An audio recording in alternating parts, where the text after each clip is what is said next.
Welcome back. తెలంగాణలో ఈ నీటి ప్రాజెక్టులపై కాంగ్రెస్ ఇచ్చినటువంటి హామీలకు సంబంధించి గత కొన్ని రోజులుగా అండ్ గత ప్రభుత్వ పాలనకు సంబంధించి మనం చూస్తూనే ఉన్నాం. రెగ్యులర్గా అధికార ప్రతిపక్షాల మధ్య మాటల విమర్శలు ఏ విధంగా ఉన్నాయో చూస్తున్నాం.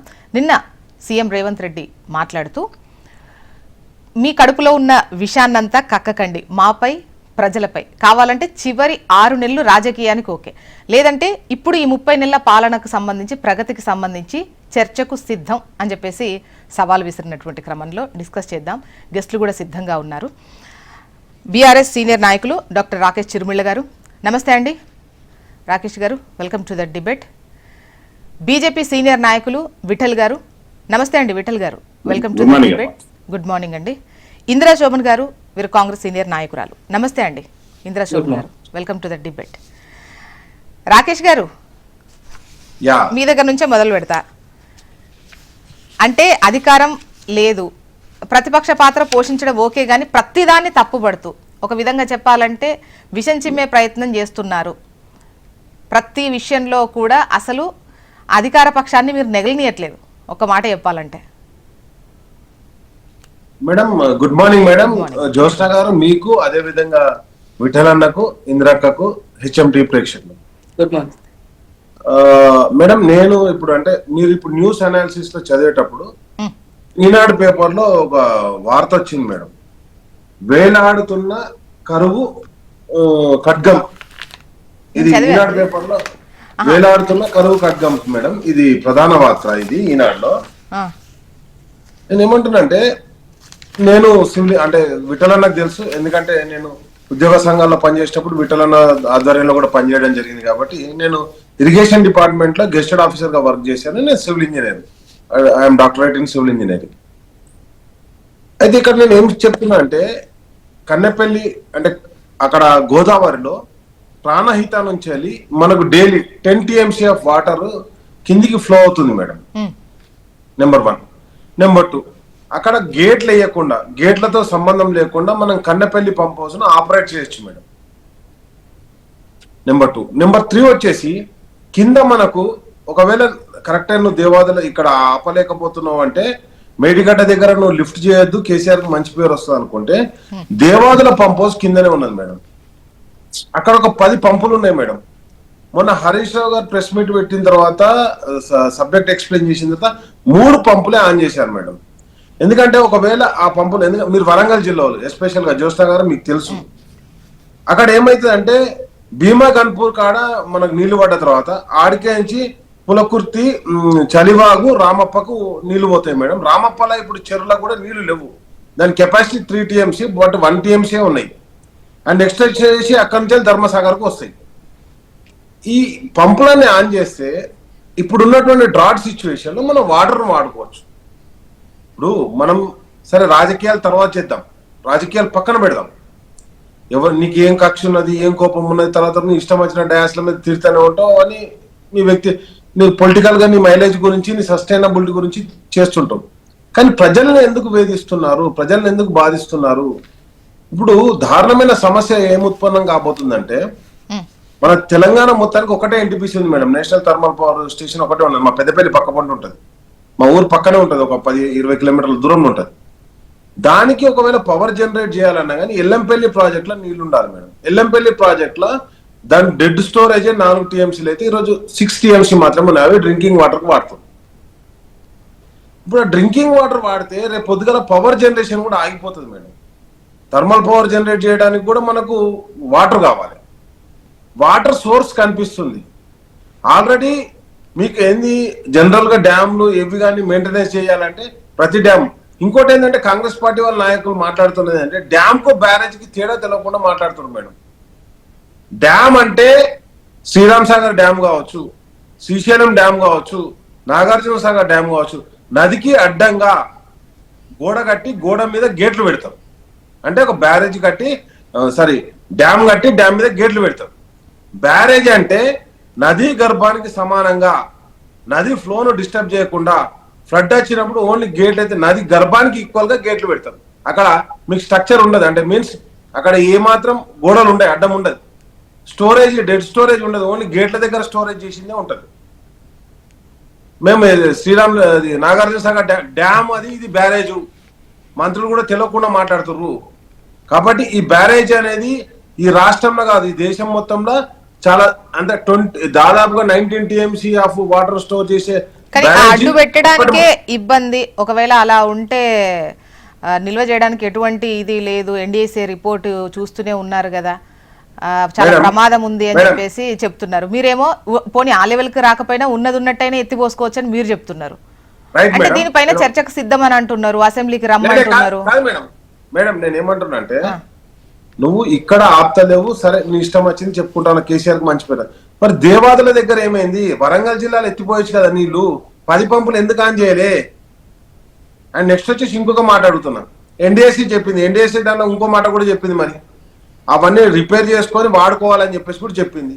ఆ వర్డ్ చెప్పకుండా మీరు మీ ఇష్టం వచ్చినటువంటి సొంత కవిత్వాలు చెప్పి నేనేమంటున్నా, ఇప్పుడు సమస్య నువ్వు మంచోనివా నేను మంచోనివా కాదు, కాంగ్రెస్ చేసిందా బీజేపీ చేసిందా బీఆర్ఎస్ చేసిందా కాదు. ఇక్కడ సమస్య ఏంటంటే కరువు వస్తుంది, గోదావరిలో నీళ్లు పోతున్నాయి, మనం ఏం చేద్దాం? ఆ నీళ్ళని ఎట్లా ఎత్తిపోసుకుందాం, అది కదా సమస్య. ఆ నీళ్ళని ఎత్తిపోయకుండా సరే మనం ఎత్తిపోస్తలేం, మరి కింద ఆంధ్రప్రదేశ్ లో ఆగుతురా మేడం? ఆల్రెడీ ఆడ పట్టసీమ పంపులు ఆన్ చేశారు. మరి గోదావరిలోనే నీళ్ళు లేనప్పుడు, గోదావరిలోనే నీళ్ళు అవైలబిలిటీ లేనప్పుడు పట్టసీమ పంపులు ఎట్లా ఆన్ చేశారు మేడం? వాళ్ళ ఆంధ్రలో ఏమో పట్టసీమ పంపులు ఆన్ చేసుకోవచ్చు, కానీ మన దగ్గర పంపులు ఆన్ చేయరాదా? దేవాదుల పంపులు కూడా ఆన్ చేయరాదా మేడం? కాబట్టి ఇదంతా కూడా ఒకటి కంప్లీట్ గా అసలు రైతులు కానీ లేకపోతే ఇక్కడ ఉన్నటువంటి ప్రజల సమస్యలు కానీ పట్టించుకోకుండా ఎంతసేపు రోజు ఒక అబద్ధాలు ఆడుతూ ముందటి పోవడం. ఇప్పుడు 3 సీజన్లలో కనీసం అక్కడ సాయిల్ టెస్ట్ కూడా చేయలే madam. Just 15 days back Uttam Kumar Reddy గారు ఒక టీముని తీసుకుపోయి మేము సాయిల్ టెస్ట్ చేస్తున్నాం అన్నారు మేడం. 3 సీజన్లు అయిపోయినాయి. జనరల్ గా మనకు ఏ డ్యామ్ కానీ గ్రౌటింగ్ చేసుకునేది అంటే డ్యామ్ కావచ్చు, బ్యారేజ్ కావచ్చు, ఇరిగేషన్ ప్రాజెక్టులు ఏవి కానీ గ్రౌటింగ్ చేసుకునేది జనవరి ఫిబ్రవరిలో మొదలు పెడతారు మేడం, జూన్ వరకు. రాకేష్ గారు, ఇప్పుడు ఈ నీరు, ఈ ప్రాజెక్టులు, ఈ అంశాన్ని ముందేసుకున్నారు. ఎప్పుడు ఏదో ఒక అంశంతోని విమర్శలు చేస్తూనే ఉన్నారు, ప్రతి పనికి అడ్డం పడుతూనే ఉన్నారు. ఈ 30 నెలల ప్రగతిపై చర్చకు రావాలి అని అంటున్నారు, సభకు వచ్చి చర్చకు సిద్ధం అని అంటున్నారు. మీరు ఫలానా డేట్ అంటే వాళ్ళు చర్చించడానికి రెడీగా ఉన్నారు. మేడం నేనేమంటున్నా అంటే ఏ చర్చకైనా కానీ మేము సిద్ధం అని చెప్పేసి మా హరీష్ రావు గారు, KTR గారు స్పష్టంగా చెప్పడం జరిగింది. KTR గారు ఇప్పుడు నేనేమంటున్నా అంటే KTR గారు ఆధ్వర్యంలో మేము కన్నెపల్లి పంప్ హౌస్ దగ్గర పోయినాం, గోదావరి మీదకి పోయినాం. గోదావరిలో నీళ్లు ఉన్నాయా లేవా? దానికి చర్చ ఏమున్నది మేడం? నీళ్లు లేవని మీరు అంటారు, నీళ్లు ఉన్నాయని నేను అంటున్నా. పారి మీరు దాని అంటే చూపెడుతూ పారి అక్కడికి తీసుకపోతే తెలిసిపోతాయి కదా. ఇప్పుడు మీ కెమెరామెన్ పంపిస్తే తెలుస్తుంది కదా. అండ్ నెక్స్ట్ వచ్చేసి ఇంకొక మాట ఏమంటున్నా అంటే ఈ రోజు నువ్వు చర్చకు రెడీ అంటున్నావు మేడం. ఇప్పుడు మనం ఇక్కడనే కూర్చుందాం, ఎవరన్నా మీకు తెలిసినటువంటి ఒక రైతును లేకపోతే ఒక వ్యవసాయ అధికారులు లైన్లకు తీసుకోర్రి. అసలు మొత్తం 6 క్రాపులల్లా ఎన్ని క్రాపులకు పైసలు వేసారు వీళ్ళు, ఎన్ని క్రాపులు ఎక్కుకొట్టిర్రు? లాస్ట్ సీజన్ కాదు మేడం, 2 ఎకరాలకు వేసి బంద్ చేసిర్రు. అంతకుముందు అయితే మొత్తం ఎండబెట్టిరు కదా. 3 క్రాపులకు బంద్ చెప్పట్లేదు కదా. రైట్, సంతోషం. ఇక చర్చ ఏమున్నది మేడం? 1 2 ఎందుకు వేయలేకపోయారు, ఏంటి ఆర్థిక పరిస్థితి ఏంటి, మీరు పెట్టిన అప్పు ఏంటి అనేది లెక్క చెప్తామంటున్నారు మేడం. నేను ఏమంటున్నా అంటే అందరం కూడా ఇక్కడ బీసీ బిడ్డలం ఉన్నాం. బీసీ ఫీజు రియంబర్స్మెంట్ వస్తుందా మేడం? ఎన్ని రోజులు? 3 సంవత్సరాలు. ఇప్పుడు సరే మాది ఇయ్యాలి, పాత బాకాయ అంట. నువ్వు వచ్చిన తర్వాత నీకు ప్రభుత్వం ఉన్నది కూడా ఇయ్యాలి కదా. ఈ రోజు హైకోర్టు స్పష్టంగా నిన్న తీర్పు చెప్పింది. రాకేష్ గారు మళ్ళీ మీ వాయిస్ తీసుకుంటాను. హైకోర్టు తీర్పు చెప్తా. నిన్న జరిగింది ఏంటంటే హైకోర్టులో జరిగినటువంటి ఆర్గ్యుమెంట్ లో గతంలో హైకోర్టుకు పోతే ఇంజనీరింగ్ కాలేజీలకు పోతే వాళ్ళు ఏమని చెప్పారంటే మీరు ఎవరెవరైతే ఫీజు రియంబర్స్మెంట్ విద్యార్థుల దగ్గర నుంచి వసూలు చేసుకోవచ్చని హైకోర్టు చెప్పింది. నిన్న తీర్పు ఏంటంటే కోర్టుకు స్టేట్ గవర్నమెంట్ అప్పీల్ ఏమైందంటే మీరు కౌన్సిలింగ్ పెట్టుర్రి, మేము పైసలు ఆ పైసలు ఈ పైసలు కల్పిస్తాం, ఆగస్టు 29 వరకు ఇస్తాం అని చెప్పారు. అయితే కోర్టు ఏమన్నా అంటే ఒకవేళ ఇవ్వకపోతే విద్యార్థుల దగ్గర నుంచి ఆ పైసలు వసూలు చేసుకోరని కోర్టు నిన్న తీర్పునిచ్చి జడ్జిమెంట్ ఇచ్చింది మేడం. ఆ విద్యార్థుల దగ్గర నుంచి వసూలు చేసుకోమని 7 కేజీ పైసలు తీసుకొచ్చి కడతారు. అయితే విద్యార్థుల ఖాతాల్లో ప్రభుత్వం డబ్బు జమ చేసిన తర్వాతే విద్యార్థుల దగ్గర నుంచి తీసుకోవాలి అని చెప్పేసి నిన్న చెప్పింది. గతంలో అంటే యాజమాన్యాలు కోర్టుకు వెళ్ళినప్పుడు అలా అంటే మీరు ఎప్పుడు ఇస్తారో తెలియదు, పర్టికులర్ డేట్ చెప్పరు, మళ్ళీ విద్యార్థుల దగ్గర నుంచి తీసుకోవద్దు, మీరు ఇచ్చే టైం తెలియదు, అలా కన్ఫ్యూజన్ ఎందుకు అని చెప్పేసి హోల్లో పెట్టారు. నిన్న దీనికి సంబంధించి అది ఎత్తేస్తూ విద్యార్థుల దగ్గర నుంచి ప్రభుత్వం జమ చేసిన తర్వాతే తీసుకోవాలని చెప్పినట్టు. మేడం సారీ మేడం సారీ కాదా? కాదు మీకు జడ్జిమెంట్ కాపీ కూడా తీసుకొచ్చిన, ఇగో జడ్జిమెంట్ కాపీ కూడా నా దగ్గర ఉంది. జడ్జిమెంట్ చదివిన, జడ్జిమెంట్ లా 9th అది లాస్ట్ పేజీలో 8th 9th పేజీలో 4th point and 5th point madam నేను చెప్పేది. ఏమని చెప్పారంటే ఒకవేళ ప్రభుత్వం జమ చేయకపోతే విద్యార్థుల దగ్గర లాస్ట్ టైం అయితే మొన్న ఫీజులో ఏవైతే జీవోస్ ఉన్నాయో వాటిపైన స్టే ఇచ్చింది. ఆ స్టేను నిన్న ఎత్తేసి ఆ జీవో ప్రకారమే ప్రభుత్వం జమ చేసిన తర్వాతనే విద్యార్థుల దగ్గర నుంచి తీసుకోవాలని చెప్పింది. కాదా? కాదు మేడం. ఒకవేళ క్రాస్ చెక్ చేసుకుంటా. నేను జడ్జిమెంట్ కాపీ పెట్టుకొని మాట్లాడుతున్నా మేడం మీకు. ఓకే, నేనేమంటున్నానంటే దాంట్లో ఒకవేళ మీరు ఫీజు కట్టకపోతే మీరు డైరెక్ట్ గా విద్యార్థుల దగ్గర నుంచి తీసుకోవచ్చు. ఎందుకంటే ప్రభుత్వం కడతలేదు, వాళ్ళు పోయిందే ప్రభుత్వం మాకు పైసలు ఇస్తలేదని పోయారు. ప్రభుత్వం పైసలు ఇవ్వకపోతే మీరు గవర్నమెంట్ ఒక టైం పీరియడ్ ఇచ్చింది కదా మేడం, ఆ టైం పీరియడ్ దాకా వెయిట్ చేయండి. ఒకవేళ ప్రభుత్వం పైసలు ఇవ్వకపోతే మీరు విద్యార్థుల దగ్గర తీసుకోరు అని చెప్పింది. ఎందుకంటే ఒక ఇన్స్టిట్యూట్ రన్ చేయాలంటే కంపల్సరీ వాళ్ళ జీతాలు ఇచ్చుకోవాలి, వాళ్ళ మెయింటెనెన్స్ అవన్నీ ఉంటాయి కదా మేడం. కాబట్టి ఈ తీర్పులో మళ్ళీ మీ వాయిస్ తీసుకుంటాను. ఒకసారి విఠల్ గారు మీరేమంటారు? ప్రభుత్వ అంటే ప్రస్తుత పాలనకు సంబంధించి ఈ 30 నెలల ప్రగతికి సంబంధించి చర్చకు సిద్ధం అంటున్నారు. అంటే మీరైనా కూడా ఇప్పుడు మొన్న రైతులకు సంబంధించి కొన్ని రోజులు కల్లాల బాట పట్టారు. అంటే రకరకాల ఇష్యూస్కు సంబంధించి అటు బీజేపీ కూడా పెద్ద ఎత్తున ఉన్నటువంటి క్రమంలో అసలు 30 నెలల్లో ఉన్నటువంటి ప్రగతిని మీరు చూడట్లేదు, చూడకుండానే అంటే విమర్శలు చేస్తున్నారు అనేది సీఎం గారు అంటున్న మాట. గుడ్ మార్నింగ్ బ్రదర్ రాకేష్ గారికి, విజయలక్ష్మికి అండ్ హెచ్ఎంటీవీ గుడ్ మార్నింగ్ మీకు కూడా. అయితే ఇప్పుడు రాకేష్ గారు యాజ్ అన్ ఇంజనీర్ గా ఆయన అభిప్రాయంతో నేను ఏకీభవిస్తున్నాను తన పార్టీ ఎట్లా ఉన్నా. ఎందుకంటే ముఖ్యంగా ఇక్కడ ఇప్పుడు ఇది వర్షాకాల సీజన్, ఆల్మోస్ట్ సంవత్సరం నెల అయిపోయింది వర్షాకాలము. ఇక మిగిలింది ఇంకో నెల 2 నెలలే. వర్షాలు లేవు, చాలా ప్రాంతంలో కరువు వాతావరణం ఉంది. ఒకవైపు శాస్త్రజ్ఞులేమో ఎలినినో అనేటువంటి భయాన్ని ప్రజలకు వ్యక్తం చేస్తా ఉన్నారు. వర్షాలు ఉంటేవో, తాగడానికి కూడా నీళ్లు ఉంటేవో లేనటువంటి భయం అనేది చాలా స్పష్టంగా కనిపిస్తా ఉంది. ఈ తరుణంలో అందివచ్చిన అవకాశాన్ని నీళ్లు కనీసం భవిష్యత్ దృష్టిలో ఉంచుకొని తాగడానికి నీళ్ళైనా కాపాడుకోవాల్సినటువంటి బాధ్యత ఉంది. హైదరాబాద్ కాదు, తెలంగాణ వ్యాప్తంగా మిషన్ ఏదైతే ఉందో మిషన్ భగీరథకి నీళ్లు కానీ, లేకపోతే హైదరాబాద్ లాంటి టౌన్స్ కి సిటీస్ కి నీళ్లు కేవలం 2 ప్రాంతాలు, గోదావరి కృష్ణా నుంచి మనం తీసుకుంటున్నాం. గోదావరి అంటే ఎల్లంపల్లి, కృష్ణా అంటే నాగార్జున సాగర్ నుంచి. సింగూరులో నీళ్ళు లేవు, సింగూరులో ఖాళీ చేసారు, అది రిపేర్ లో ఉంది. ఇక విచిత్రం ఏంటంటే హైదరాబాద్ ఉన్నటువంటి హుస్సేన్ సాగర్ అండ్ గండిపేట అవి హుస్సేన్ సాగర్లు అయినాయి. తాగడానికి నీళ్లు వాడే ప్రశ్నే లేదు, పరిస్థితే లేదు. ఇవాళ భవిష్యత్తులో కనీసం అంది వచ్చిన అవకాశాన్ని నీళ్లు ఒడిచిపట్టుకొని, మరి పంపులు ఉన్నాయి ఆల్రెడీ, మరి ఆ పంపింగ్ చేసుకుంటే తప్పేంది? ఎందుకు రా ఇప్పుడు రేవంత్ రెడ్డి గారు రాజకీయాలు చేయదు, చాలా మంచిదే రాజకీయాలు చేయదు, కానీ ప్రజా సమస్యల పైన అయితే అన్ని పార్టీలు మాట్లాడాలి, ప్రజల పక్షాన్ని నిలబడాలి, ప్రభుత్వం కూడా స్పందించాలి.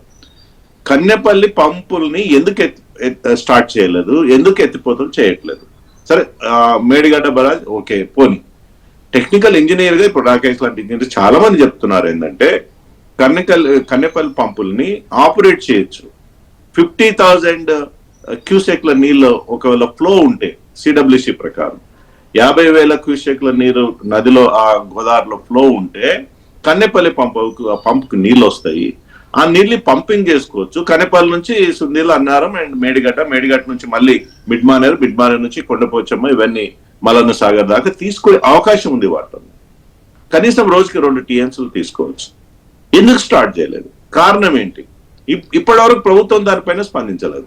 NDSA రిపోర్టు మేడిగడ్డ నీళ్ళు నింపితే అది కూలిపోతుంది కాబట్టి నింపుతలేమని అంటున్నారు. కింద దేవాదులు ఉందమ్మా, ఎప్పుడో అప్పటి కాంగ్రెస్ ప్రభుత్వం కంప్లీట్ చేసింది. గతంలో చంద్రబాబు నాయుడు ఉన్నప్పుడు తెలంగాణ ఉద్యమంలో భాగంగా అది ప్రారంభించి దేవాల ప్రాజెక్ట్ తీసుకొచ్చారు. అదెందుకు పంపించేయట్లేదు?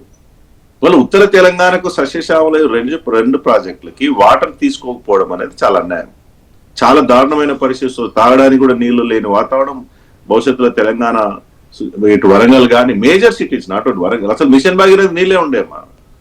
ఎక్కడికి వెళ్ళి తాగడానికి కూడా నీళ్ళు తాగని పరిస్థితి ఒకవేళ వర్షాలు పోతే.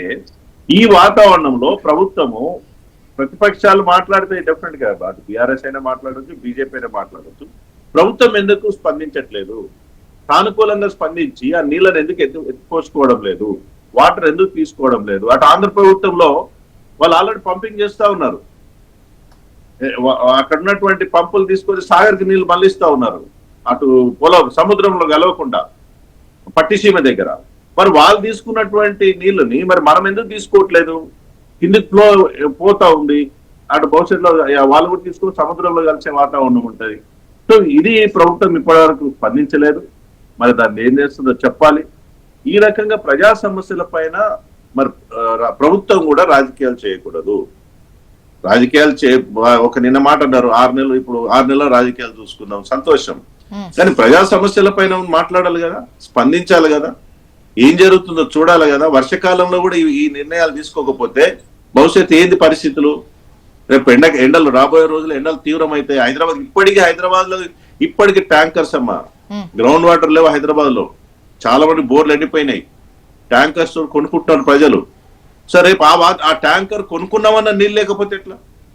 సో ఈ వాతావరణాన్ని దృష్టిలో ఉంచుకొని ప్రభుత్వం స్పందించి ఈ వర్షాకాలం వరకు రోడ్డుకు 2 TMs నీళ్ళని వాళ్ళు పికప్ చేసుకోగలిగితే ఆ నీళ్ళన్నీ కూడా ఎల్లంపల్లి టు ఇంతకుముందు మన మానేరు, బిడ్మానేరు, తర్వాత కొండపోచమ్మ, మల్లన్న సాగర్, రంగనాయక సాగర్, ఇక్కడ వరకనే కనీసం నీళ్ళని పంపింగ్ చేసుకుంటే బాగుంటుంది, ప్రజలకు చాలా మంచి జరుగుతుంది.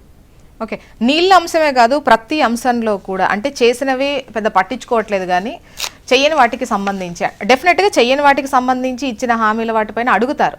కాకపోతే ప్రతి అంశంలో ఇరుకున పెట్టే విధంగానే వ్యవహరిస్తున్నాయి ప్రతిపక్షాలు.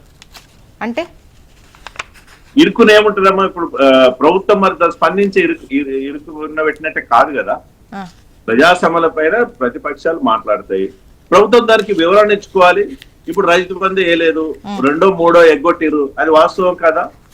ఎందుకు ఎగ్గొట్టిరని సరే అప్పుల పాలైనామని చెప్తా ఉన్నారు. మరి మీరు ప్రామిస్ చేసిండ్రు కదా 12,000 నుంచి 15 ఎకరాకు 15,000 రూపాయలు ఇస్తామని ప్రామిస్ చేసి మేనిఫెస్టో పెట్టింది మీరు కదా. 4,000 రూపాయలు పెన్షన్ పేస్తామన్నారు మీరు కదా. నిరుద్యోగ ఇస్తామన్నది మీరు కదా. మేనిఫెస్టోలో పెట్టిన అంశాలే ప్రజలు అడుగుతారు, ప్రతిపక్షం అడుగుతారు. వాటిని ఇంప్లిమెంట్ చేయడంలో మీకు ఇబ్బంది ఏందో చెప్పొచ్చు. ప్రజలు మేము ఏదో ఎన్నికల కోసం మాత్రం మేనిఫెస్టో పెట్టి ఇప్పుడు చేయలేకపోతున్నాం కూడా చెప్పొచ్చు. సో డెఫినెట్ గా ప్రజా సమస్యల పైన ప్రజలు ప్రతిపక్షాలు మాట్లాడితే దానికి ప్రభుత్వం స్పందించాలి, బాధ్యతాయుతంగా స్పందించాలి, పరిష్కారం చెప్పాలి. కొన్ని సమస్యలు పరిష్కారం కావు, ఆల్ పార్టీ మీటింగ్ పెట్టుకోవాలా, ఈ ప్రాబ్లం ఉంది నేనేం చేయాలో అడగాల, తప్పే ఉందల్లా. ఓకే, ఇప్పుడు ప్రాజెక్టులకు సంబంధించి గత ప్రభుత్వానికి చేసినటువంటి ప్రాజెక్టు నిర్మాణం ఏవైతే ఉన్నాయో వాటి పట్ల మొన్న పవర్ పాయింట్ ప్రజెంటేషన్ ఒకటి ఇచ్చారు సీఎం గారు. ఇచ్చినటువంటి క్రమంలో అప్పుడు ఇన్ని లోపాలు జరిగాయి, ఇంత అవినీతి జరిగింది, లేదా వాళ్ళు తీసుకున్నటువంటి నిర్ణయాలు, డిజైన్ మార్పు, ప్రస్తుతం ఇది సిచ్యువేషన్, దీన్ని కప్పిపుచ్చి అబద్ధాలు ప్రచారం చేస్తున్నారు అని చెప్పేసి అటు బీఆర్ఎస్ నేతలను ఉద్దేశించి మాట్లాడినటువంటి క్రమం, దీనిపైన మీరు ఏమంటారు? ఇప్పుడు అయిపోయిందమ్మా, ఎన్డీఎస్సీ రిపోర్ట్ వచ్చింది, టిఆర్ఎస్ గవర్నమెంట్ లో నాకు కుంగిపోయింది, అది ఇప్పుడు రిపేర్ చేసుకోవాలని ఎన్డీఎస్సీ చెప్పింది. 2.5-3 ఏళ్ళు గడిచింది. 3 ఏళ్ల నుంచి మేడిగా ఇప్పుడు వీళ్ళు ప్రత్యేకంగా ఆలోచిస్తుంది కాంగ్రెస్, మళ్ళీ ప్రాణహితం, మళ్ళీ ఇంకో 5 ఏళ్ళు 10 ఏళ్ళ నీళ్ళ కోసం వెయిట్ చూడాలన్నా తెలంగాణ ప్రజలు. ఉన్న వాటిని వాడుకోవచ్చు, మేడిగడ్డ రిపేర్ సాధ్యం ఉంది. ఇప్పుడు వీళ్ళు 30-35 కోట్ల రూపాయలు మిత్తులు కట్టినమంటున్నారమ్మా. ఒక 300 కోట్ల రూపాయలు రిపేర్కి పెట్టవచ్చు కదా. ఇంకా ఎల్ఎన్టీ తోటి లావాదేవీలు నడుతుంది. ఎల్ఎన్టీ ఏమంటుంది, మాకు సంబంధం లేదు, మాకు ఆల్రెడీ ఎన్ఓసి వచ్చేసింది, మేము వాళ్ళకి అప్పచెప్పినాం ప్రభుత్వానికి, అది మాకు సంబంధం లేదు అని వాళ్ళు చెప్తా ఉన్నారు. మరి ఎవరొక రిపేర్ చేయాలి కదా. ఒక 300 crores పెట్టి ఎస్టిమేషన్ ఉంది ప్రభుత్వ యంత్రాంగం, 300 crores మినిమం పెడితే నా రిపేర్లు అవుతాయి మేడిగడ్డకు సంబంధించి. ఆ రిపేర్ ప్రక్రియ 3 ఏళ్ల నుంచి ఎందుకు చేయట్లేదు? పోనీ ఆ రిపేర్ పక్కకు పెట్టండి. నీళ్ళు వచ్చినప్పుడు కన్నెపల్లికి పంప్ హౌస్ లోకి వాటర్ వస్తాయి కదా, మేడిగడ్డతో సంబంధం లేకుండా నీళ్ళు వస్తాయి కదా, దాని ఎందుకు పంపింగ్ చేయట్లేదు? ఇవి చేసుకోవాలి కదమ్మా. భవిష్యత్తులో చాలా సమస్యలు వస్తాయి, తాగడానికి కూడా నీళ్ళు దొరకవు తెలంగాణలో. నిజంగా ఈ వర్షాభావం ఉంటే, కరువు వస్తే చాలా ప్రమాదకరమైన పరిస్థితిలో ఉన్నాం మనం. ఓకే, అండ్ ఇందిరా గారు మీరే సమాధానం చెప్పాలి. అఫ్ కోర్స్ రాజకీయాలు చెయ్యొద్దు, ప్రతిదానికి అడ్డుపడద్దనడం ఓకే, కాకపోతే ఇచ్చినటువంటి హామీలపై డెఫినెట్గా ప్రతిపక్షాలు నిలదీస్తాయి. ఈ 30 నెలల ప్రగతి పైన చర్చకు వాళ్ళు కూడా మేము సిద్ధమే అన్నటువంటిది కనిపిస్తోంది. కాకపోతే చివరి 6 నెలల వరకు ఏం మాట్లాడకుండా ఉంటారా? గతంలో మీరు ప్రతిపక్షంలో ఉన్నప్పుడు ఏం మాట్లాడకుండా ఉన్నారా?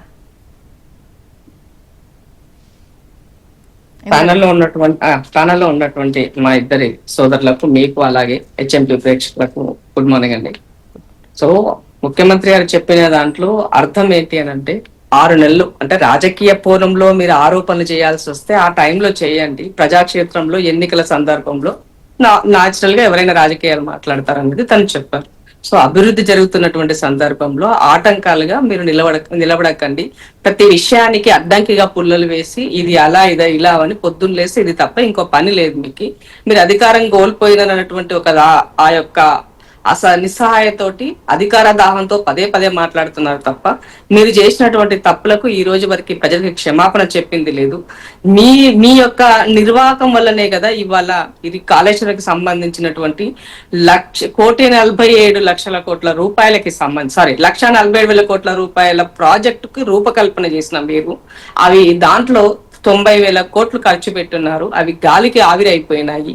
దానివల్ల నష్టం జరిగింది. ఈ నష్టానికి కారణము నాకు వ్యక్తిగతమైన కక్ష మీ పైన ఏమీ లేదు. జరిగినటువంటి దాంట్లో NDSA రిపోర్ట్ ఏం చెప్పింది, కాగ్ రిపోర్ట్ ఏం చెప్పింది, అట్లాగే మీరు పనిచేస్తున్నటువంటి సందర్భంలో అదే మీ గవర్నమెంట్ ఉన్నటువంటి సందర్భంలో 2019లో ప్రాజెక్టు మొదలు పెడితే 2020లోనే దానికి ఒక కట్టడానికి సంబంధించి ఉన్నటువంటి లోపాలని నేను లేఖ రాసి LNTకి చెప్పినటువంటి, అంటే ఎవరు రమేష్ రెడ్డి అనేటువంటి ఒక అధికారి చెప్పినప్పుడు, రమణారెడ్డి అనేటువంటి అధికారి చెప్పినప్పుడు అతని పైన మీరు కేసు పెట్టినటువంటి సందర్భాలు అవన్నీ విషయాలని ముఖ్యమంత్రి గారు చాలా నీట్ గా పవర్ పాయింట్ ప్రజెంటేషన్ ఉత్తమంగా చేసినటువంటి దాంట్లో మాట్లాడడం జరిగింది. ఇది సమాజం తెలుసుకోవాల్సిన అవసరం ఉంది. కన్నపల్లి అనేది సంబంధించినటువంటి అవి పంపులకు సంబంధించినవి. ఎప్పుడూ కూడా నీళ్ళు అనేది డ్యామ్ లో నిల్వ ఉంటాయి. బ్యారేజీలు అనేవి ఎత్తిపోతలకు సంబంధించి వచ్చినటువంటి నీటిని ఉన్నటువంటి అప్పటికప్పుడు వచ్చినటువంటి వాటిని ఎట్లా తోడుకోవడం కోసమే బ్యారేజీలు పనికి వస్తాయి, కానీ బ్యారేజ్ నిల్వల కోసం పనికిరావు. మోరోవర్ అన్నింటికన్నా ఇంపార్టెంట్, కేంద్రం నుంచి వచ్చినటువంటి డిప్యుటేషన్ ద్వారా ఇవాళ పనిచేయడానికి వచ్చినటువంటి వ్యక్తి చెప్పినటువంటి దాంట్లో ఏంటి అని అంటే, ప్రాజెక్ట్ డిజైనింగ్ లోపమైన, ప్రాజెక్ట్ కి సంబంధించినటువంటి అక్కడ ఉన్నటువంటి ఆ శాండ్ కి సంబంధించినటువంటి టెస్టింగ్ లో సంబంధించిన విషయాలైనా, మీ యొక్క మెయింటెనెన్స్ అయినా ఇవన్నీ లోపభూయిష్టం చాలా స్పష్టంగా చెప్పారు. ఒక బాంబులు పెట్టి పేల్చారంటే బాంబులు ఎప్పుడు పైకి లేస్తాయి తప్ప బాంబు వస్తే భూమిలోకి కుంగిపోదు పిల్లరు. ఇంత అవగాహన రాహిత్యంగా, నాలెడ్జ్ లేనట్టుగా, అబద్ధాలు చెప్పిన అతికినట్టుగా ఉండాలి. ఇదేంది మీరు చేసేటువంటిది అనేది ముఖ్యమంత్రి గారు ఒక అసహనంతోన, బాధతోన, రాష్ట్ర ప్రజల మెప్పు కోసం నేను దేనికైనా సిద్ధమే, రాష్ట్ర ప్రజల బాగు కోసం నేను ఒక మెట్టు దిగడానికైనా సిద్ధమే అని ముఖ్యమంత్రి గారు చెప్పారు. అందులోని భాగంగానే కేసీఆర్ గారు మాజీ ముఖ్యమంత్రిగా మీరు నిర్ణయాలు చేశారు. ఆ నిర్ణయాలకు ఆనాడు మీరే చెప్పారు, ఈ నేను 80,000 పుస్తకాలు చదివి నా మొత్తము మెదడు ఉన్నాయంటే దాన్ని అంతా క్రోడీకరించి శోధించి నేను ఈ ప్రాజెక్టుని, ఇది నా యొక్క మానసపుత్రిక ప్రాజెక్టు కాళేశ్వరం నేను చేశానని బ్రహ్మాండంగా అమెరికాకి వెళ్ళి KTR గారు దానికి సంబంధించినటువంటి ప్రోమో కూడా అక్కడ రిలీజ్ చేసిన మనం చూసాం. అది కూడా కానీ వాళ్ళ ఇప్పటి వరకు ఆ విజువల్స్ లేవు, అవి కూడా డిలీట్ చేస్తున్నారు వాళ్ళు. కాబట్టి ఇవన్నీ చేసినటువంటి నేను మీ వినయంగా అడుగుతున్నాను మిమ్మల్ని, మీ యొక్క వాటికి ఏంటి, మీ యొక్క మీ ఆత్మాభిమానాన్ని ఎక్కడ దెబ్బతీయకుండా మీ గౌరవాన్ని కాపాడే విధంగా సభలో మీకు గౌరవించే విధంగా చూసుకుంటాము. మీరు రండి, మీరు చెప్పండి, మేము ఎవరం అడ్డు రాము. మీరు ఎంతసేపు చెప్పాలనుకుంటే అంతసేపు చెప్పండి, మీరు చెప్పినాకనే మేము మాట్లాడతాం. ఈ ప్రాజెక్టుకు ఇలా కూలిపోవడానికి మరి ఇచ్చిన రిపోర్టు ప్రకారంగా కారణం అంటున్నారు, దీని గురించి చెప్పండి. ఫర్దర్ దీని పునర్నిర్మాణం కోసం ఎట్లా చేస్తే బాగుంటుందో కూడా చెప్పండి అని ముఖ్యమంత్రి గారు చెప్పారు. కానీ మరి దానిని హరీష్ రావు గారు మాట్లాడుతూ చాలా దారుణమైనటువంటి స్టేట్మెంట్లు చేశారు. సో నేను ఏమంటున్నంటే, ఇప్పుడు సోదరులు రాకేష్ జనరల్ గా తను ఇంజనీర్, నాకు కూడా ఐడియా ఉంది. సో తను చెప్పినటువంటి దాంట్లో ఒక పిల్లరు కూలిపోతే 4 పిల్లర్లు కూలిపోతే ఏమైంది, ప్రాజెక్టు కొనసాగించవచ్చు అంటున్నారు. ఇవాళ ఒక మనిషికి వెన్నుపూసలో ఒక వెన్నుపూసలో ఉన్నటువంటి దాంట్లో 21 దాంట్లో నిలబడగలుగుతుందా?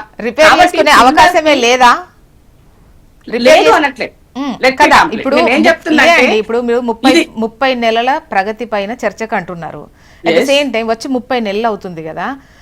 ఇప్పుడు ఎన్నికలకు ముందు కుంగినటువంటి సిచ్యువేషన్, ఇన్ని రోజులుగా ఇప్పుడు రిపేర్ స్టార్ట్ చేసి నెక్స్ట్ ఇయర్ కు నీళ్ళు ఇస్తామని చెప్పేసి కూడా అంటున్నారు.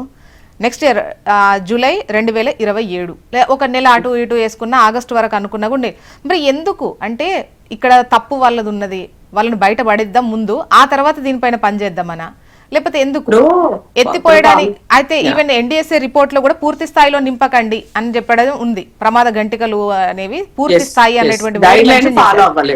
సో అయితే ఇప్పుడు నేనేం చెప్తున్నా జోష్న గారు అంటే, ప్రాజెక్టు చేయకూడదు అన్నది దాన్ని నిరుపయోగంగా ఉంచాలి అని మాకెక్కడ ఆలోచన లేదు. కానీ గత ప్రభుత్వం చేసినటువంటి తప్పులు కూడా సమాజానికి తెలవాల్సిన అవసరం ఉంది.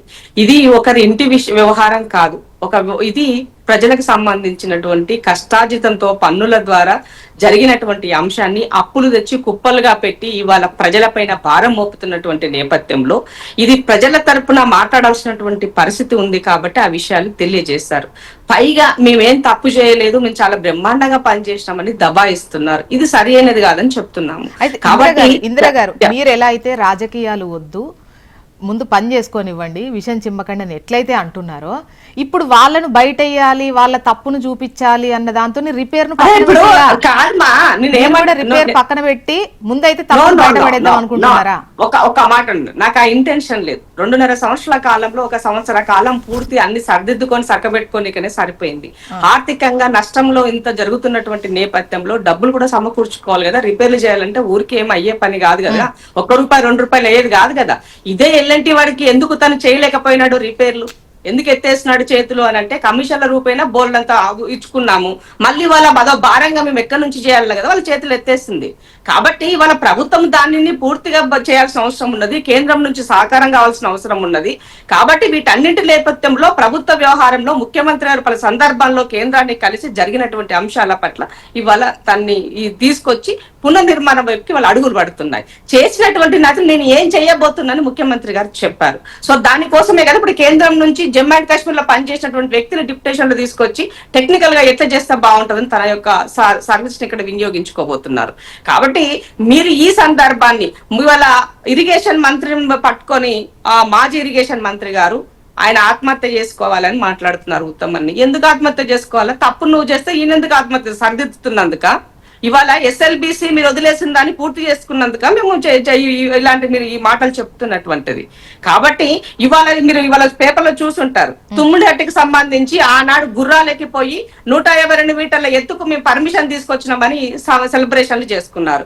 ఇవాళ వాళ్ళు మేము సానుకూలంగా ఉన్నాం, ఈ మంత్ ఎండింగ్ కల్లా మేము మీకు కాల్ చేస్తాము, మీటింగ్ అరేంజ్ చేయండి, 150 మీటర్ల ఎత్తుకుని చెప్పేసి వాళ్ళ సీఎంఓకి ఇన్ఫర్మేషన్ ఇచ్చినట్టుగా మనం చూస్తున్నాం.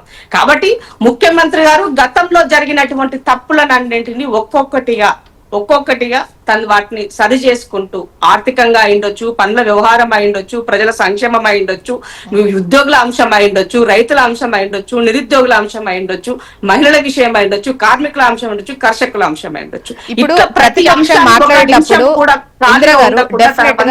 ఇప్పుడు బీఆర్ఎస్ మాట్లాడింది అనుకోండి, వాళ్ళ హయాంలో జరిగిన సంక్షేమానికి సంబంధించి కావచ్చు, ప్రగతికి సంబంధించి కావచ్చు, ఇప్పుడున్న వాటితో కంపేర్ చేసుకొని వాళ్ళు చేసినవి మీరు చెయ్యనివి వాళ్ళు ఏకరువు పెడతారు, అందులో డౌట్ లేదు. సో మీరు ఏం చెయ్యలేదు అన్న వాటిపైన వాళ్ళ ఫోకస్ ఉంటుంది. ఈవెన్ బీజేపీ మీరు ఇచ్చినటువంటి హామీలకు సంబంధించి ఎన్ని నెరవేర్చారు ఎన్ని నెరవేర్చలేదు అన్న ఫోకస్ తో వాళ్ళు వెళ్తారు. సో ఈ సమాధానం చెప్పాల్సిన పొజిషన్ లో ఉన్నారు. ఇప్పుడు ఈ మిగతా అన్ని రోజులు క్వశ్చన్ చేస్తే అది టోటల్ గా రాజకీయం చేస్తున్నారు, ఈ క్వశ్చన్స్ ఏదో చివరి 6 నెలల్లో అడుగుదామని అంటే అది కుదిరే పని కాదు కదా. జోష్ గారు, నేను మిమ్మల్ని అడుగుతాను, నేను దూరం వెళ్ళక్కర్లేదు. జరిగేటువంటి దాంట్లో మీరు పొద్దున్న లేస్తే యాజ్ ఏ జర్నలిస్ట్ గా ఇవాళ చాలా అంశాల పట్ల మీకు అవగాహన ఉన్నది. రైతులకు సంబంధించినటువంటి అంశం పట్ల మేము చేసిన తప్పేంటి చెప్పండి. మేము అంటే వాళ్ళకి రుణమాఫీ చేయడం తప్పు చేస్తున్నామా? సన్నోడ్లకు వాళ్ళకి బోనస్ ఇచ్చి ఎంకరేజ్ చేయడం తప్పు చేస్తున్నామా? 48 గంటల వాళ్ళకి డబ్బులు వేసి తప్పు చేస్తున్నామా?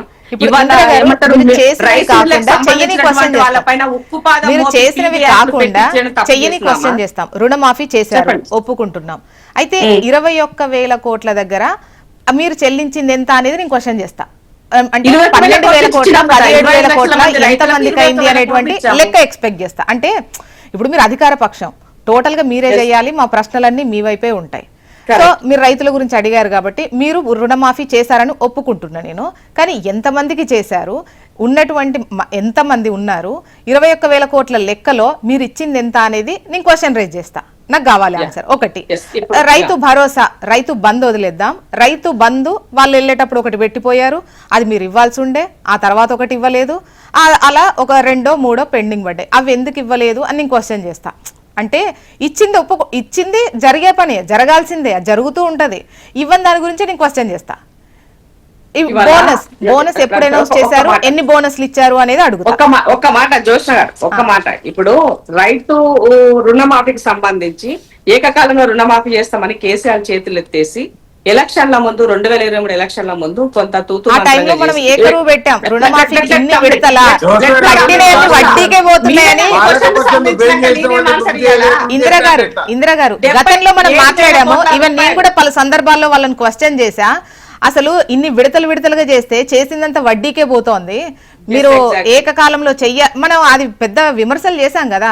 ఆ తర్వాత వాళ్ళు పక్కన కూర్చున్నారు, ఇప్పుడు వాళ్ళని మనం అనాల్సిందేమున్నది, జనాలు చెప్పారు కదా తీర్పు. జోష్ గారు నేను ఏమంటున్నా, ఏకకాలంలో చేస్తా అని భారాన్ని ప్రజలపైన మోపిపోతే వచ్చినటువంటి ప్రభుత్వము 7,000 కోట్ల రూపాయలు మీరు పెండింగ్ పెడితే 7,000 కోట్ల రూపాయలతో పాటుగా ఇంకా యాడ్ చేసి 2 లక్షలకు ఉన్నటువంటి వాళ్ళకి కట్ ఆఫ్ గా పెట్టుకొని చేసిన దాంట్లో 21,000 కోట్ల రూపాయలు 25 లక్షల రైతులకి మేము రుణమాఫీ చేసినామన్నది వాస్తవము. 21,000 కోట్లు అయితే ఇవ్వలేదు అంటే ఇది మీ మంత్రులు చెప్పిన మాట, నేను కాదు.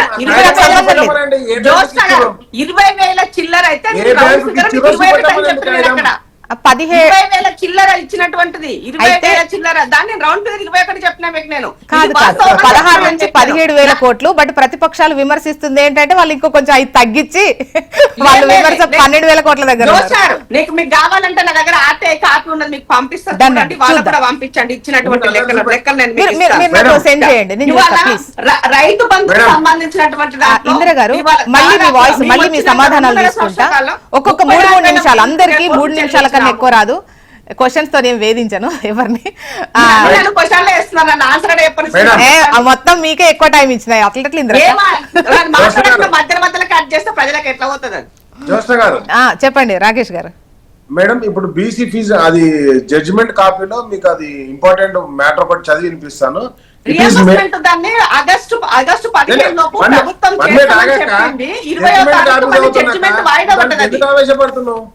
లేదు వచ్చిన దాన్ని చెప్తున్నాను. 15 లోపు చెల్లిస్తామని ప్రభుత్వము చెప్పింది. 20 తారీఖు జడ్జిమెంట్ అనేది వాయిదా పడ్డది. లేలే కాదు, జడ్జిమెంట్ వచ్చింది నిన్న, తెలుసుకోండి మీరు.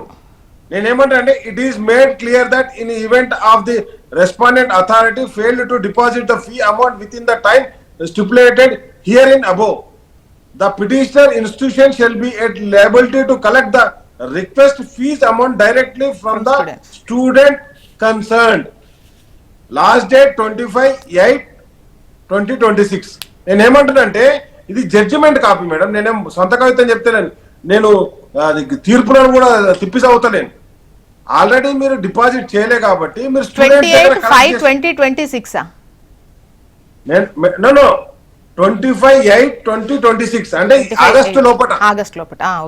ఆగస్టు లోపల పైసలు డిపాజిట్ చేయకపోతే స్టూడెంట్ దగ్గర కలెక్ట్ చేసుకోమని చెప్పేసి జడ్జిమెంట్ చెప్పింది మేడం. ఈ లోపు ప్రభుత్వం జమ చేస్తుంది కదా.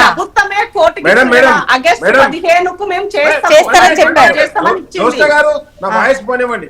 నేనేమంటున్నా అంటే ఇప్పుడు ప్రభుత్వం జమ చేయలేదనే ఇక్కడ ఇంకోటి జడ్జిమెంట్ లో ఇంకోటి ఏం చెప్పారు, MS జీవో నెంబర్ 9 ద్వారా స్టూడెంట్ అకౌంట్ లోకి జమ చేస్తా అని చెప్పేసి ప్రభుత్వం చెప్పింది. ఇంతవరకు డిపాజిట్ చేయలే కాబట్టి అమౌంట్ ఒకవేళ డిపాజిట్ మేడం ఇప్పుడు డిపాజిట్ చేయకపోతేనే కదా ఇన్స్టిట్యూషన్స్ హైకోర్టుకు పోయింది. ఇప్పుడు ఏదైతే ఇప్పటికి 3 అడ్మిషన్స్ అయిపోయినాయి. కాలాలు ఎట్లయితే అయితే వానాకాలం ఎట్లయితే పంట కాలం ఎట్లయితే ఎడ్యుకేషన్ కాలం కూడా అట్లనే స్టార్ట్ అవుతాయి కదా. మీరే అన్నారు 6 రైతు బంధులు పడాలి అంటే 3 ఫీజు రియంబర్స్మెంట్ పడాలి కదా. కాబట్టి అవి పడలే కాబట్టి ఆ ఇన్స్టిట్యూషన్ వాళ్ళు వేరు. అండ్ నెక్స్ట్ వచ్చేసి మేడం ఫీజు రియంబర్స్మెంట్ అనే పథకాన్ని మేము బీఆర్ఎస్ పార్టీ తీసుకురాలి. గతంలో కాంగ్రెస్ పార్టీ రాజశేఖర రెడ్డి గారి ప్రభుత్వం తీసుకొస్తే దాన్ని మేము ఇంప్లిమెంట్, ఆ రూల్స్ ఎట్లుండేనో అట్లనే అవే రూల్స్ ఇంప్లిమెంట్ చేసినాం. గతంలో మాకు ఉమ్మడి ఆంధ్రప్రదేశ్ నుంచి వచ్చిన అప్పుడు కూడా మేము కట్టినాం ఇన్స్టిట్యూషన్స్, ఎందుకంటే బీసీ SC ST మైనారిటీ విద్యార్థులకు న్యాయం జరగాలని చెప్పేసి. కానీ వీళ్ళు వచ్చిన తర్వాత ఉన్న పథకాలు వాళ్ళు పెట్టిన పథకాలు తీసేస్తారు.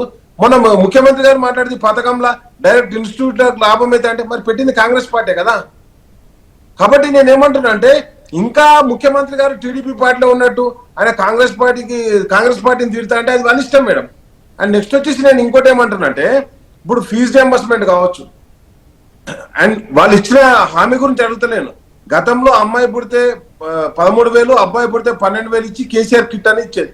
పేరు చేంజ్, అన్నిటి పేరు చేంజ్ చేసినావు. అన్నపూర్ణ క్యాంటీన్ అని ఇందిరమ్మ క్యాంటీన్లు పెట్టినావు కదా. నేనేమంటున్నానంటే పేరు చేంజ్ చేస్తే చేంజ్ చేయగానే పేదోళ్ళ కడపేందుకు కొడుతున్నావు. ఈరోజు మనం చూసినాం గురుకులాలల్లో బిల్లులు లేక ఇగో సరే వ్యక్తిగతంగా పోతే ఇగో ఇదేం నేను సొంత కవితం కాదు కదా. మహబూబ్ నగర్ అక్కది మహబూబ్ నగరే, ఇందిరక్కకి తెలుసు మహబూబ్ నగర్ లో విద్యార్థుల పరిస్థితి ఏందో అర్థమవుతుంది. వాటికి బిల్లులు ఇస్తలేరు. ఎక్కడికక్కడ నేను ఏమంటున్నానంటే ఈ రోజు మేము ప్రభుత్వాన్ని ఎక్కడ విమర్శించట్లేదు, ప్రభుత్వాన్ని పనిచేయమని రిక్వెస్ట్ చేస్తున్నాం. వాళ్ళు ఎట్లయినా చేస్తలేరు. మేము అందుకే కదా ఆందోళన పాట పట్టింది. నీళ్లు పోతున్నాయి, మోటార్లు ఆన్ చేయి, పిల్లలు నష్టపోతారు, ఫీజు రియంబర్స్మెంట్ విఠల్ గారు డ్యూటీ కాదు మేడం. ఇక్కడ జోష్ణ గారు మేము అడుగుతున్నది ఏది కూడా మేము వాళ్ళని వింత కోరికలు అడుగుతలేము. వాళ్ళ డ్యూటీలు వాళ్ళు చేయండి. ఆ డ్యూటీలు చేయకుండా బొగ్గు కుంభకోణాలు, సెల్ ఫోన్ల కుంభకోణాలు, శాండ్ కుంభకోణాలు, లిక్కర్ కుంభకోణాలు, ఈ కుంభకోణాలు విఠల్ గారు మళ్ళీ సమయం సరిపోదు, సమాధానం తీసుకునే సమయం ఉండాలి. విఠల్ గారు ఒక 2 నిమిషాలు మాట్లాడండి, తర్వాత ఇందిరా గారు సమాధానం ఇందిరా గారు మీ వాయిస్ తీసుకుంటాను. విఠల్ గారు మాట్లాడండి. విఠల్ సార్ గవర్నమెంట్ భూమి అమ్ముకున్నారు, బ్యాంకు భూమి అమ్ముకున్నారు. రాకేష్ గారు ఇప్పుడు తెలంగాణ కాస్త ధనిక రాష్ట్రమైనటువంటి తెలంగాణ కాస్త అప్పుల రాష్ట్రం, బకాయిల రాష్ట్రం ఈ 8, 10, 12 సంవత్సరాలు. సరే ఇప్పుడు వైట్ పేపరే ఇచ్చింది బీఆర్ఎస్ ప్రభుత్వం పైన, కాంగ్రెస్ ప్రభుత్వం వాళ్ళు తేల్చింది 8 లక్షల కోట్ల అప్పులు, 8,50,000 కోట్లు. 3 లక్షల ఎంపీ గారు చెప్పారు కాదన్నా. ఏది పార్లమెంట్ అడిగిన క్వశ్చన్ కదా, మేము అడిగిన క్వశ్చన్ కాదు కదా పార్లమెంట్ లా. కాళేశ్వరం కార్పొరేషన్ ఎక్కడి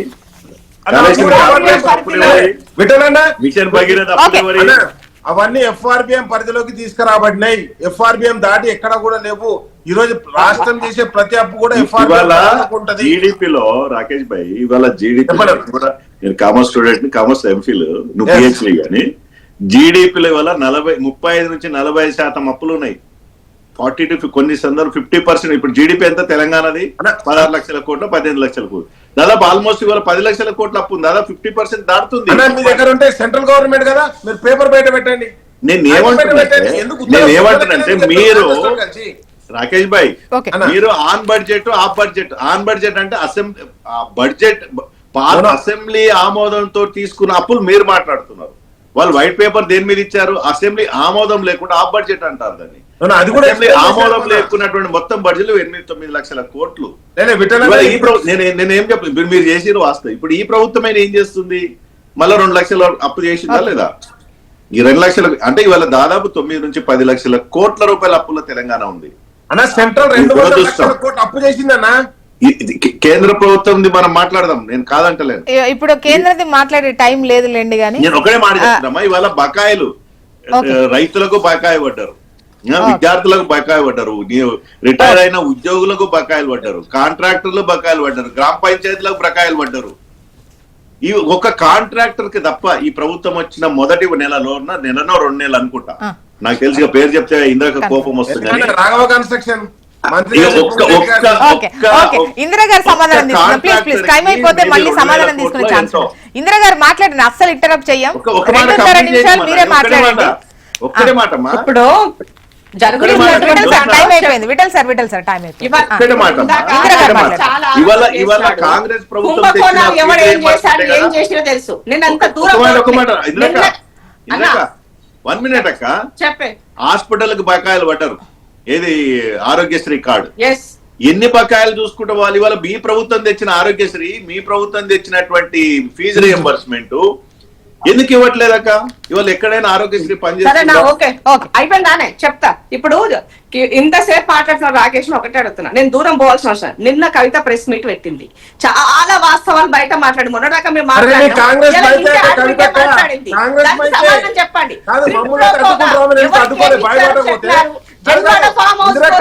ఎవరికి కాదు, పంపించినారు, ఎవరికి ఏం మమ్మల్ని చేస్తున్నారో అడ్డుకున్నారు కదా, చెప్పండి. బయటికి దాని పోతే గురించి ఆయన మాట్లాడండి. అడ్డుకోలేదు మీరు. 1400 కోట్ల రూపాయలు మీ హరీష్ అకౌంట్ లో రావు ఉన్నాయి, గారు అందరికీ ఏమని చెప్పింది, మేము కూడా చెప్పిన ఆ విషయం.